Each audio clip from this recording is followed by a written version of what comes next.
Hello kids, welcome back to the class of General Knowledge Part 3. Yes, so we are back again with a new chapter kids. तो आज का हमारा chapter जो है वो है कुछ नेचुरल कैलामिटीज यानी कि नेचुरल डिजास्टर्स के बारे में. राइट किड्स, नेचुरल डिजास्टर्स वैसे डिजास्टर्स होते हैं जिनकी वजह से हमारे एनवायरनमेंट को प्रॉब्लम होती है. राइट किड्स, और नेचुरल डिजास्टर ज्यादातर भूकंप और बाढ़ वगैरह को कहा जाता है, लेकिन इसके अलावा भी कुछ ऐसी नेचुरल डिस्टर्बेंसेस होती हैं जो कि हमारी धरती पर होती हैं, जैसे कि जो पानी की वजह से या ज्यादा सूखा पड़ने की वजह से होती है, या फिर कोई ऐसा भवंडर या फिर ज्यादा बारिश की वजह से जो ज्यादा पानी भर जाता है. तो ऐसी चीजें भी हमारी नेचुरल डिजास्टर्स में काउंट होती है. उनसे ज्यादा तबाही तो पहुंचती नहीं, लेकिन उससे हमारी जो नेचुरल अकरेंसेस है, नेचुरल एनवायरनमेंट है, वो बहुत डिस्टर्ब हो जाता है. तो आज हम उसी के बारे में पढ़ने वाले हैं कि ऐसे कौन कौन सी चीजें होती हैं. राइट किड्स, चलिए स्टार्ट करते हैं. This is chapter number 11, weather report. Right kids, weather report आप सभी देखते ही होंगे.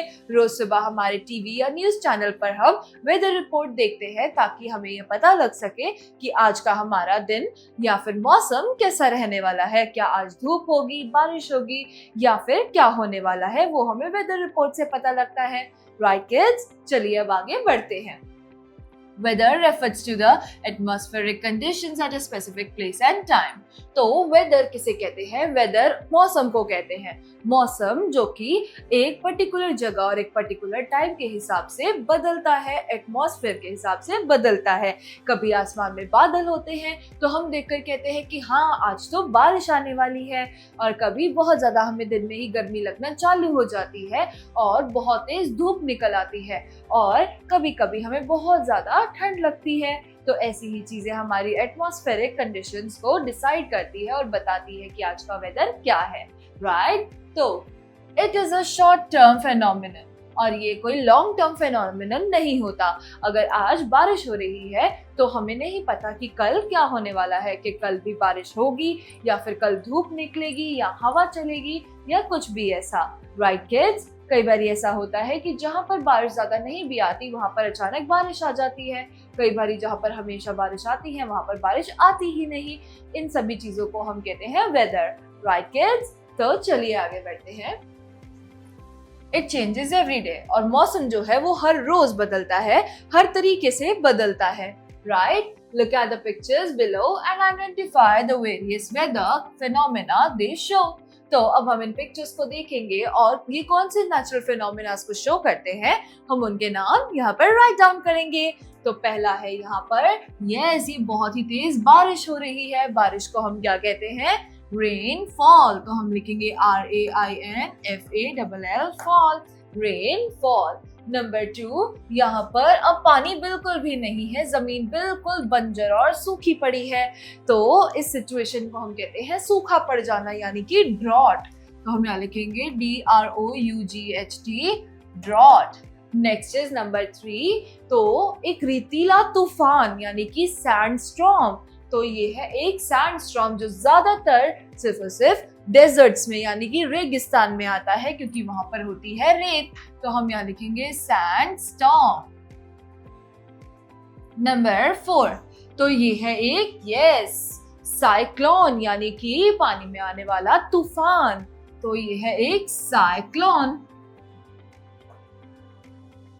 नंबर 5, तो ये ज्यादातर हिली रीजन और माउंटेनियस रीजन्स में होता है. ये है एक स्नोफॉल. तो हम यहाँ लिखेंगे स्नोफॉल, ज्यादा बर्फ पड़ने. ये है स्नोफॉल, ज्यादा ठंड बढ़ने की वजह से स्नोफॉल होती है.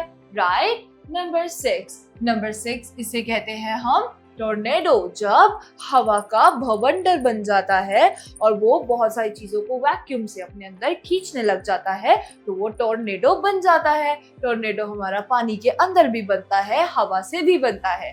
तो हम यहाँ लिखेंगे टोर्नेडो. अब हम पढ़ते हैं लास्ट वन, और ये है बिजली चमकना यानी कि लाइटनिंग. लाइटनिंग. ऑलराइट, तो किड्स अब हम पढ़ते हैं लेट मी आंसर. तो when do you see lightning in the sky? आप आसमान में लाइटनिंग कब देखते हैं बच्चों? हम आसमान में लाइटनिंग तब देखते हैं जब बहुत ज्यादा आसमान में बादल छा जाते हैं, राइट? और उस मौसम में बादल जो है आपस में टकराते हैं और उससे लाइटनिंग क्रिएट होता है, तो उसे हम बिजली चमकना भी कहते हैं, राइट? और कई बारी जब वो आवाज भी करती है तो उसे हम कहते हैं थंडर स्टॉर्म, राइट किड्स? चलिए आगे बढ़ते हैं। Number 2 activity. What do you know about unusual and sometimes devastating quirks? तो आप डेवास्टेटिंग क्वर्क्स और समटाइम्स जो अनयूजुअल एक्टिविटीज हैं उनके बारे में आप क्या जानते हैं? तो इन क्वेश्चंस का आंसर देकर जानिए। Number 1, sandstorms occur in dash. तो सैंडस्टॉर्म्स कहाँ पर अकर होते हैं, कहाँ पर आते हैं? वो आते हैं डेजर्ट्स में, right? Number 2, which continent experiences the highest velocities? कौन से कॉन्टिनेंट में सबसे ज्यादा विंड वेलोसिटीज आती हैं?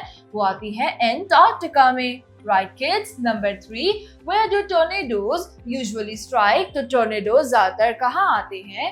वो आते हैं मिड वेस्टर्न यूएस में। Number 4, Dash generates the greatest number of tropical storms and cyclones.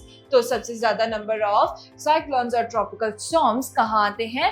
वो आते हैं पैसिफिक ओशन में, राइट किड्स? तो हमारी ये एक्टिविटी भी होती है कंप्लीट। चलिए अब पढ़ते हैं हम इन्फो बिट्स।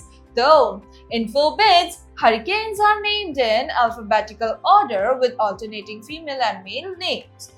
तो हरिकेन जो है वो एक अल्फाबेटिकल ऑर्डर में लगाया गया है विद फीमेल और मेल ऑल्टरनेटिव से। The first hurricane in a year has a name starting with A and so on.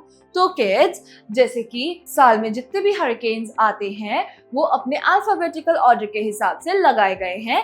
तो जो सबसे पहले हरिकेन रिकॉर्ड किया गया था या फिर आया था वो ए नाम से ही रखा गया है, और उसके बाद जो बाकी हरिकेन्स आए थे उनको बी, सी, डी ऐसे करके नामों से ही रखा गया है। Right kids, so with this we are done with another chapter of General Knowledge Part 3. We will be back again in a new class with a new chapter. Till then, bye-bye, take care and thank you kids.